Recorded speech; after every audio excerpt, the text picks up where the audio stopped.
What's up, YouTube? We are the Material Lords. I'm Leather. I'm Denim. And I'm the Suit. And we are back with part 2 of our 3-part Metallica video. You bet. We're back with numbers 20 to 11. And this time, I don't really want to talk about the rating system because you should have watched the last episode. So, you know what? Figure it out. And if you haven't watched our video and don't know how YouTube works, why don't you drop us a like, subscribe, tell Wood's brother to even give it a watch. But you know what? Why don't we just get started on this video?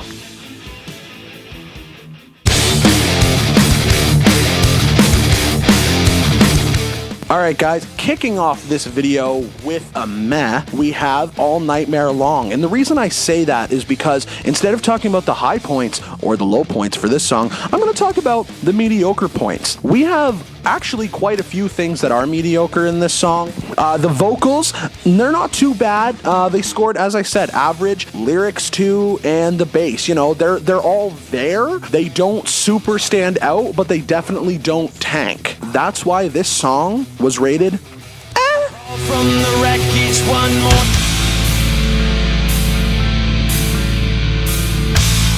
Cruising along at the 19th hole, we got My Friend in Misery. Our song solo, man. Now, I feel like this is a repetitive talking, but Kirk Hammett just goes ham all the time, and this time specifically in the solo. He's just shredding, and honestly, you just rock out to this guy's solo any day of the week. Unfortunately, you can't because the song just ends with the solo, and who likes the song ending with a solo?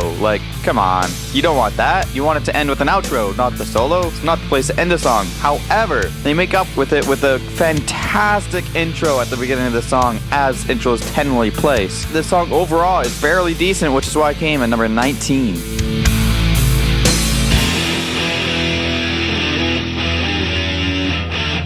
Bouncing off of number 19, we got the Participation Award at number 18, Fade to Black. Now this song starts off with a bang, but not literally though, because it's actually kind of a soft intro, but it's just so good, it leads into the song quite well though. And I think the main reason it does that is because of the guitar. Because really, Kirk and James just mesh so well during this whole song. The rhythmatic and the lead guitar, they just go hand in hand during the whole song. And it's great, especially during that riff, during the chorus. It is fantastic. It's definitely one of our favorites through the entirety of Metallica.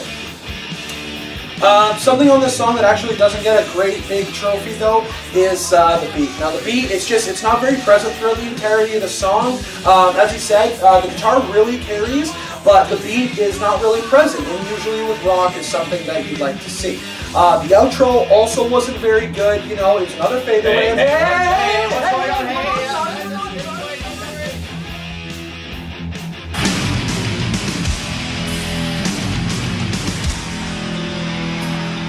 Coming in at 17, we have The Dancing Queen, Harvester of Sorrow. Now, this song is a fantastic song. I personally really enjoy this song, and so did all of us. It is the highest mark. But you know what didn't get the highest mark across the board? The outro, because the outro kind of sucks. It kind of just keeps layering more on top of what the chorus does, and then just ends. So you know what? It leaves a lot to be desired with a song as good as this. The lyrics for this song are also pretty good, and that goes right along with the guitar, because the two front men of the band really know how to show up for a song, unlike their drummer and their bassist, who don't do that great of a job in this song. For those reasons and more, it's number 17, Harvester of Sorrow.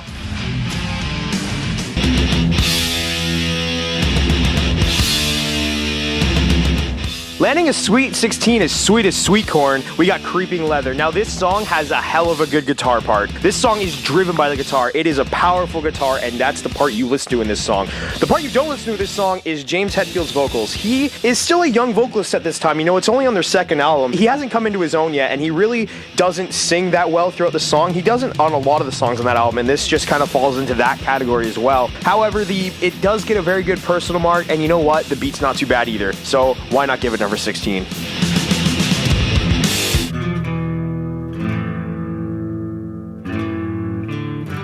All right, guys, coming in at 15 volts, we have Battery. Now, Battery is one of Metallica's top songs ever. The intro, incredible. One of their best intros ever. It has 4 guitars, or maybe 37. But this intro is why they can't play the song live, because they just don't have that many 6-stringed things that they wear.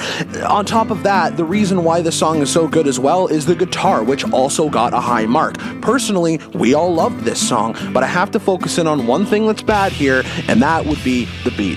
Unfortunately, the song just doesn't carry a good one throughout the bulk of it, but as I said before, the other things are great, and that's why it'll shock you at number 15.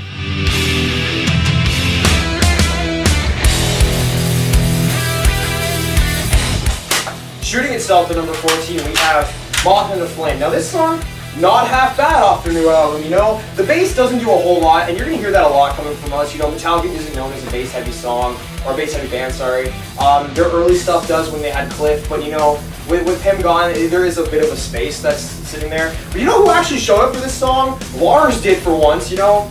That one drum fill near the end of the guitar solo, it's, you know, banging, but and he also was really good at keeping up with the guitar throughout the rest of the song, and so he did a pretty good job. Washing the rest of this song off, it's really just like overall, it's a good song. Like, there were no real key standouts, it all just got around the 22 or so mark, and it's just great, and it's interesting because, like, really, for me, I think the limelight of the song is the lyrics. Like, they're just really just a universal play, am I right? Yeah, you know what? And the thing is too, a lot of the lyrics and vocals, you know, they're about how a stranger just isn't a long way to friend. It's really cool, isn't it? It's that Metallica didn't write a song that, you know, was excelled by Get There. Right? Right? It's fantastic. It's great, and that is why it came in at number 14.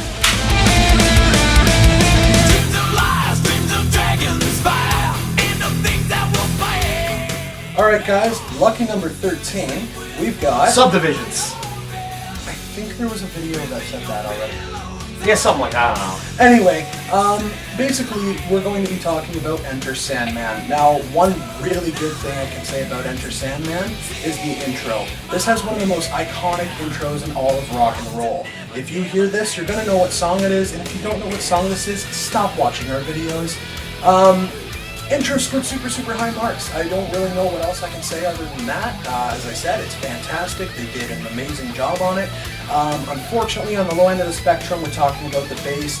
He just really didn't show up to play with the other guys today, and the bass just lacked on this one, unfortunately. And you know, sitting opposite the intro, that outro just didn't live up to the standard. Oh my god. You know, it's a fadeaway, and it's not even a good fadeaway. You know, it literally is just them playing, and then yeah, you know, there's no originality to it. It's lazy.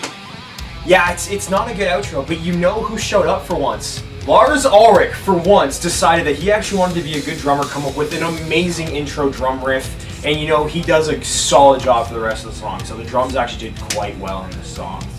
And that's what landed it at number 13. Hey guys, can you sing me a bedtime story?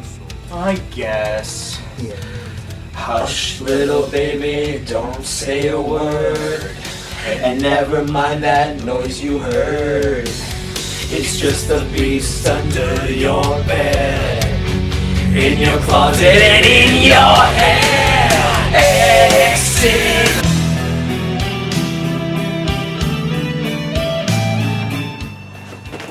Bouncing off of that, we got number 9, Welcome Home Sanitarium, and I am in a pleasant place right now, my secret place. I am so at home. Either way, caffeine aside, we got the song, which starts off with a really good intro. Really, I think the biggest highlight in this intro is actually the little solo that's going there. It really leads fairly well into the song itself. However, there's a big elephant in the room about this song that we have to talk about. Or maybe not talk about, because Lars doesn't seem to want to put a good drum part in the song. So maybe we won't talk about it, because what's there to say because it's Lars Ulrich, everyone. Which really leads into the beat. Because if you don't have a good drum part, it's really hard to have a good beat. Because generally the drums what leads the beat along. So, you know, that hinders those marks. And overall, the song did fairly well. We all really like the song, so we got a good personal mark. So overall, yeah, that's why I think number 9. Alright guys, a couple more honoraries that you should definitely check out because they were just not good enough to make this list. We have That Was Just Your Life, Disappointment but honesty, and Holier Than Thou! Alright guys, we're gonna keep on keeping on. Number 11.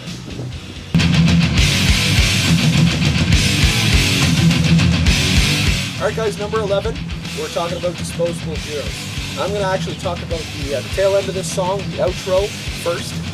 Now, The outro could have been a lot better, I have to admit. It's one of the lower ends of the scale in this song, and you know us, we like our outros. We like them to be done right. As we previously stated, we like to make sure that the song is finished in a good way with good... Hello, YouTube. So I have a little bit of a treat for you guys today. We kind of have to redo this segment of the song because we made a little oopsie poopsie and the camera decided to not work because we are the worst. So if you stay tuned for 2 more seconds, I'm gonna get to what the important thing is. So, you guys have already heard me talk about the outro, so let's get to the root of why we're here. So the solo was fantastic. You can't talk about this song without talking about that solo, though. It definitely ranked the highest out of everything. Consistent and just fucking fantastic. You definitely lose yourself in that. As for the vocals, not as consistent. Weren't quite as good as everything else. Kind of ranked on the low end, so not much to say about that. But that, people that watch this video, is why it came number 11. It's pronounced 1T1, you queer. I'm gonna break into his house and change all of his shoelaces with spaghetti.